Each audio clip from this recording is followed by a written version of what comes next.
I beg to move that this House do now adjourn. The question is that this House do now adjourn. Scott Benton. Thank you, Mr Deputy Speaker. It's a pleasure to open this adjournment debate on the regeneration of Bond Street and Waterloo Road in Blackpool, two areas of my constituency in particular need of capital investment for reasons which will become clear.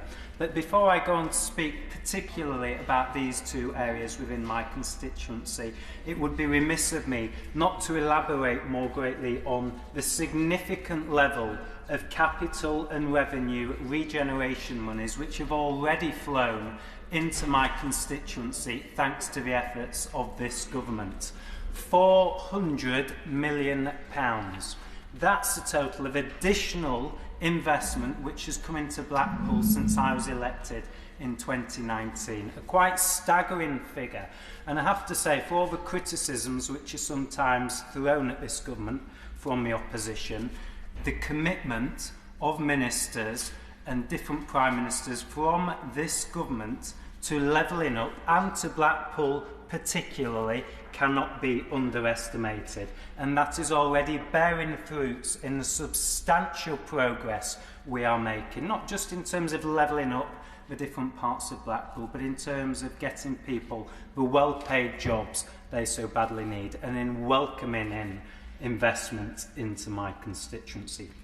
Mr Deputy Speaker, I could be here until midnight if I go through all of the individual funding pots we have been allocated, but I will not test your patience, and I'll give you just a flavour of some of the different funding pots which have come into Blackpool as a courtesy of this government's faith in the work we are doing locally.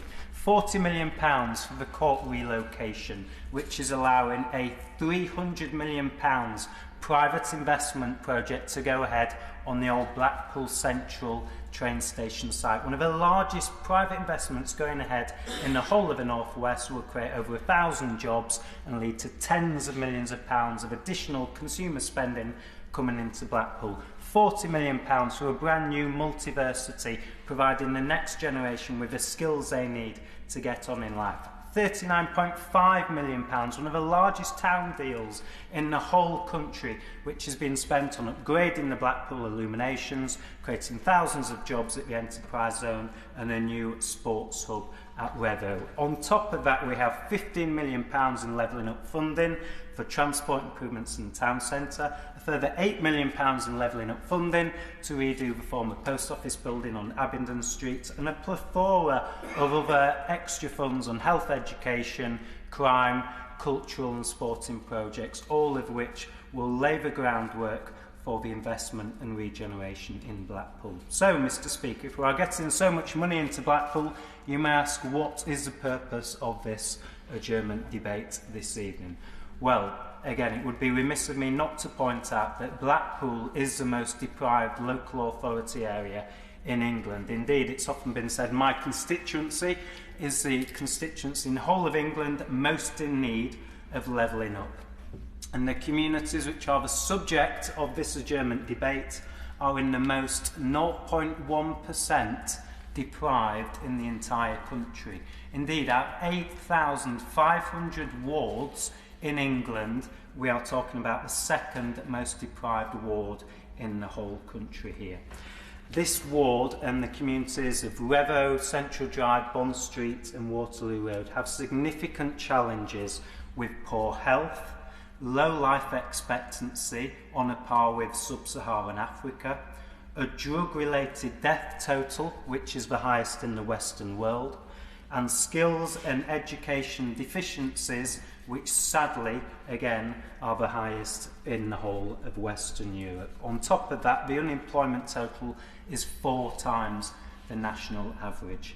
In addition to those problems, the housing stock in these communities is among the worst in the whole country. Indeed, it is estimated that a third of the properties in inner Blackpool are deemed to be non-decent by current standards. Poor housing is of course associated with a wide range of health conditions, and our local NHS practitioners estimate that the cost to the council and other stakeholders locally is £11 million extra because of the health conditions people present themselves with as a consequence of the appalling housing conditions they are living in. And on top of that, we also have 10% of the working age population out of the workforce due to ill health, again, the vast majority of whom will live in substandard housing. So when we talk about levelling up, Mr Deputy Speaker, it's brilliant for government ministers to come and cut the ribbon on a shiny new high street or a brilliant new project. And of course, we want that as part of this housing-led regeneration project I'm talking about.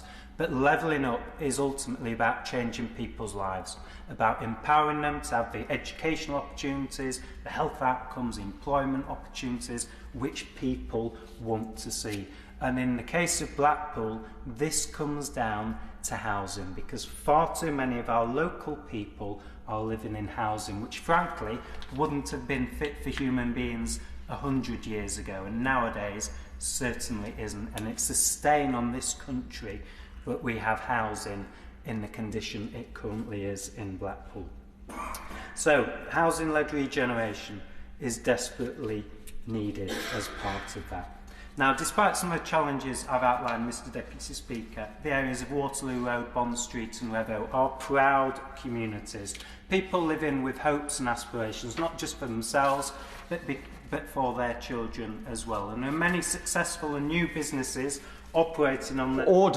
Order, it being 5 o'clock. If you could resume your seat, we have some procedural choreography to adhere to.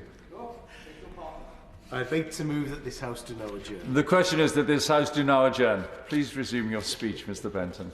Thank you, Mr Deputy Speaker. Despite the challenges in these communities, the high streets are embedded with many new and successful businesses, such as Sarah at the Pit Stop Cafe, the Bull Pub, Rick at the Tube Station and Chris at Royal Oak Furnishings, to mention just a few. But they need support if their high street's going to thrive and if they can make a successful going concern of those businesses. Now, as Conservatives, we believe in fiscal prudence and discipline and appreciate that the government can't throw money at every problem and just make it okay. We can't legislate to increase people's living standards. Ultimately, it comes down to private investment and businesses being created, people working hard and generating wealth in a particular community. But also, as Conservatives, I think we sometimes have to recognise that the market can on occasion fail, and there can be such a deterioration of conditions in particular localities that government intervention for the longer term is needed. And I would strongly argue this is a particularly unique case where such are the conditions in this community, it cannot continue without government investment. In short, these communities have been thriving in the past and they can do so again, but only with government help. So not only is this case a particularly important one and in need of regeneration and investment, but I would also argue that the Bond Street regeneration at Bond Street Waterloo area has been missed out time and time again when we talk about capital investment. When Blackpool Council have asked my opinion on the levelling up process, I have stated consistently for the last 4 years this area should be an absolute priority for local and national government investment. And yet time and time again, levelling up bids have come forward to this government without this community being included. Now, that's not saying I'm not thankful for the funding I've just outlined previously. Of course I am, and those schemes are important and will help to create jobs. But there is a feeling in these communities, in my constituency, that they have been thrown on the scrap heap and that local and national government don't care about what goes on in that community and don't want to see it improve. I know that's not the case from this government's point of view, and I know the government are working with Blackpool Council, who after years and years of ignoring this community have finally woken up over the last 12 or 18 months and have finally promised to work with government to try and come up with a bespoke package for this area along the lines of housing-led regeneration and improving those high streets. And I am so pleased that the government are working with Blackpool Council, not just on this particular project, but on many of the other initiatives and programmes I've already outlined.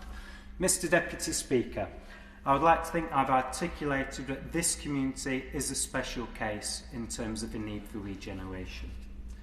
Civic pride is so important in public life, and I'm afraid many people in this community have lost hope, and when you lose hope it's very, very difficult to get it back. And for 4 years I've been telling people regeneration monies will come. It's important other areas in Blackpool get their fair share too, but regeneration monies will come, and people are now expecting the government and Blackpool Council to deliver on those promises. I know the Minister understands about the importance of people living in good housing, and the fact that levelling up ultimately comes down to improving somebody's own ability to use their natural skills and flares to get on in life. And it's so important, the bedrock, the fundamental issue in these communities, that of poor housing, is addressed through this partnership with Blackpool Council.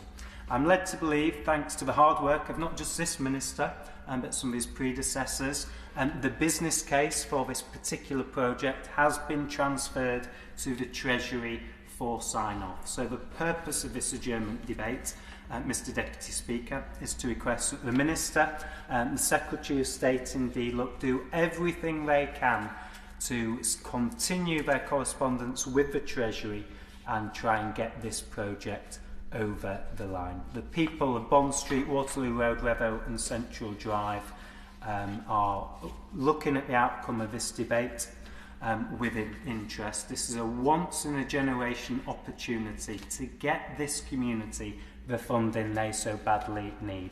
This Conservative government have been fantastic in standing by the people of Blackpool for the next 4 years, and I have every faith and confidence they'll be able to get this project over the line and give this area a new lease of life and some hope at long last. Thank you very much. Thank you very much. Minister. Thank you very much indeed, Mr Deputy Speaker, and can I thank the Honourable Gentleman for his speech, for his opening remarks, and of course for raising this important issue. Mr Deputy Speaker, may I start really where the Honourable Gentleman ended, which is on the I'd like to make a specific reference, if I may, to his words with regards to Waterloo Road and Bond Street. I can assure him and his community that Homes England and the Council are working closely to find the best possible opportunities in the town for regeneration. I think he will agree with me, I hope he will, that the local council, with all of that local knowledge and understanding, is clearly the best placed organisation to speak to specific plans. But I can reassure him of our ambition to level up and to secure the lasting change which he has advocated for Blackpool since he came to this place in 2019. I appreciate his patience, and moreover I appreciate the patience of the community that he represents in awaiting further news. But let me reassure him, if I may, that I fully recognise just how important this project is for Blackpool. It continues to be a priority for my department. I will of course discuss the issue with my honourable friend, the member for Redcar, and we will do collectively all that we can with the Treasury to press the case that the honourable gentleman has made today. I just wanted to get, Mr Deputy Speaker, the specifics of that on the record for the honourable gentleman. But let me now say a few words, if I may, with regards to Blackpool. He doesn't need me to tell him that it is a town of incredible strength and resilience, allied with enormous potential.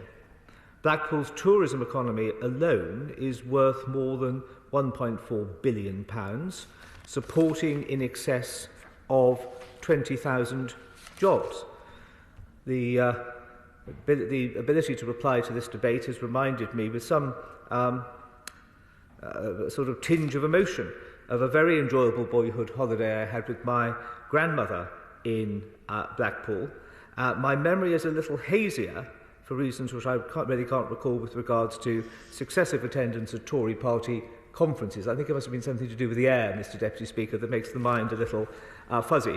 And of course that famous scene of Rita Fairclough and Alan Bradley beaming Blackpool into the sitting rooms of millions of our fellow citizens left an indelible impression on so many minds, hopefully encouraging them to use the trams, but to be a little careful when they alighted from it. But the Honourable Gentleman's speech and work has reminded us rightly that Blackpool should not be seen for what it is just not.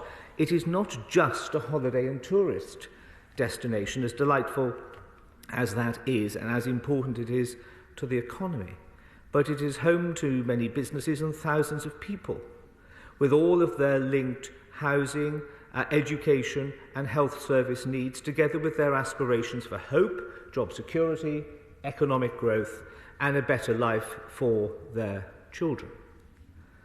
It has been held, it has been restrained for too long by some deeply rooted societal challenges in health, in housing and in skills and diverse investment, and the Honourable Gentleman set out some of those in his remarks.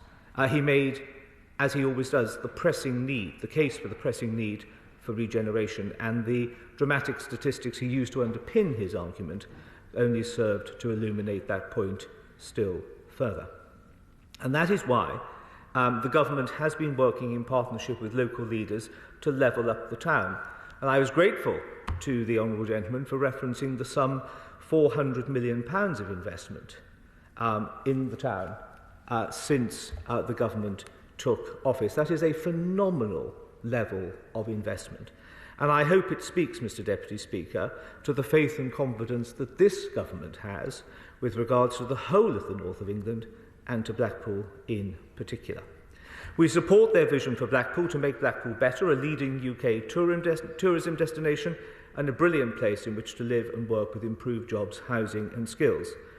We are committed to working in partnership, as I've said, with Blackpool Council to boost opportunity and restore local pride through levelling up housing, living standards and restoring pride of place. Blackpool has received more than £100 million of levelling up funding alone since 2019, as well as investment also helping to unlock a major £300 million development, as the Honourable Gentleman raised. This included £40 million from round 2 of the Levelling Up Fund to create that important state-of-the-art learning centre called the Multiversity for over 1,000 people, which will replace the ageing Blackpool and the Fylde College facilities with new state-of-the-art facilities in the town centre. £15 million from round 3 of the fund will improve traffic flow, access to public transport and infrastructure for cyclists and pedestrians, all key arteries and routes for getting people moving across their town, visitors moving freely, jobs being created, business being done. The town, as he knows, is benefiting from just shy of £40 million of investment from the Towns Fund, which is being spent on a host of job creation and tourism-boosting projects. As the Honourable Gentleman will know, this includes rejuvenating the famous Blackpool illuminations, and they are indeed famous, to attract more visitors to the town in that usual quiet autumn and winter period. It is the USP, if you will, of Blackpool, to have that marvellous attraction in those darker months of the year. I know the Honourable Gentleman's love of football, so of course I must mention the creation of a new sports village which combines leisure, education and residential facilities whilst helping to address health deprivation, well-being and much stronger links with Blackpool FC. The town is also, of course, benefiting from the wider Lancashire devolution deal announced in the autumn statement by my Right Honourable friend the Chancellor, through which £20 million will be provided to Lancashire Combined County Authority, along with a further £1 million to support the authority in the early stages of the deal. The adult education budget will also be devolved as part of the deal. Once again, Mr. Deputy Speaker, this government trusting local decision makers, local community leaders to help shape the place that they want their people to live in. As my honourable friend is aware and has referenced, housing is a key focus of the partnership working between government and Blackpool. And I thank him again for setting out the particular opportunities for regeneration in Waterloo Road and Bond Street. They are indeed interesting and exciting. If we are to truly achieve our shared levelling up ambitions for Blackpool, we need to ensure that there is as wide a range as possible of quality homes across different tenures. And to unlock Blackpool's immense economic potential, we want to see more homes, safer homes, better homes, in well-designed neighbourhoods which will help attract and retain skilled residents in the town. Part of our approach is through legislation. The Renters Reform Bill, which will apply a decent home standards to the private rented sector for the first time. This will ensure tenants benefit from homes that are safe and decent and support the government's ambition to reduce the number of non-decent rented homes by 50% by 2030. And one hopes that we will exceed that target. We know, of course, that the majority of landlords already provide decent housing and a good service for their tenants, but there is always room for improvement. The decent home standards will help landlords by simplifying and clarifying requirements and establishing a level playing field backed up by consistent enforcement. We are, as he will know, running a pilot for the decent home standard in Blackpool to improve standards in areas that are in greatest need as part of our mission to halving the number of non-decent homes, as I say, by 2030. And I know that my honourable friend and colleague Minister Young was in Blackpool in January and got the opportunity to see some of the fantastic work currently being undertaken locally to improve the standards of homes in the town with government support. But physical regeneration of the built environment is also vital if we are going to truly level up Blackpool. As the Honourable Gentleman is aware, my department, alongside Homes England, has been working closely with the Council to develop those transformational plans to improve the quality of housing. As I say, I hope that we will be able to say more of that in due course. But in conclusion, Mr. Deputy Speaker, the Honourable Gentleman has advocated so strongly, as he always does, for his town. He need not think he needs to convince me. He preaches to the choir, if you will, in the knowledge that Blackpool has incredible potential. I am proud of the work that this government is doing in partnership with local leaders and with him to level up the town. I thank once again the Honourable Gentleman for raising this important issue for today's adjournment. The question is that this House do now adjourn. As many of that say aye. Aye. Contrary no. I think the ayes have it. The ayes have it. Order. Order.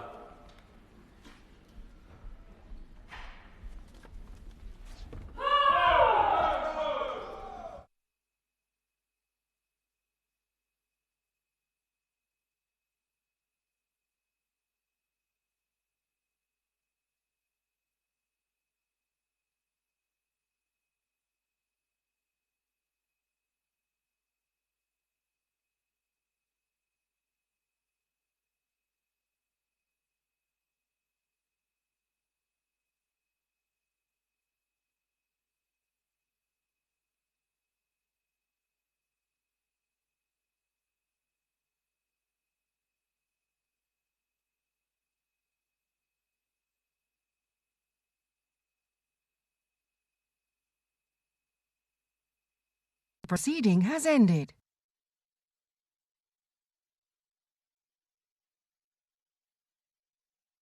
The proceeding has ended.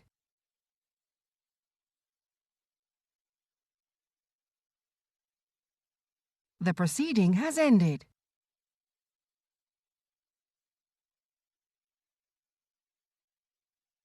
The proceeding has ended.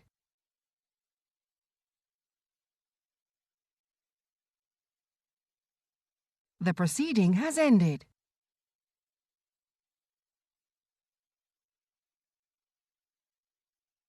The proceeding has ended.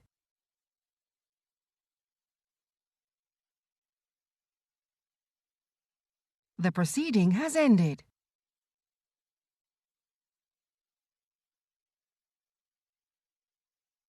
The proceeding has ended.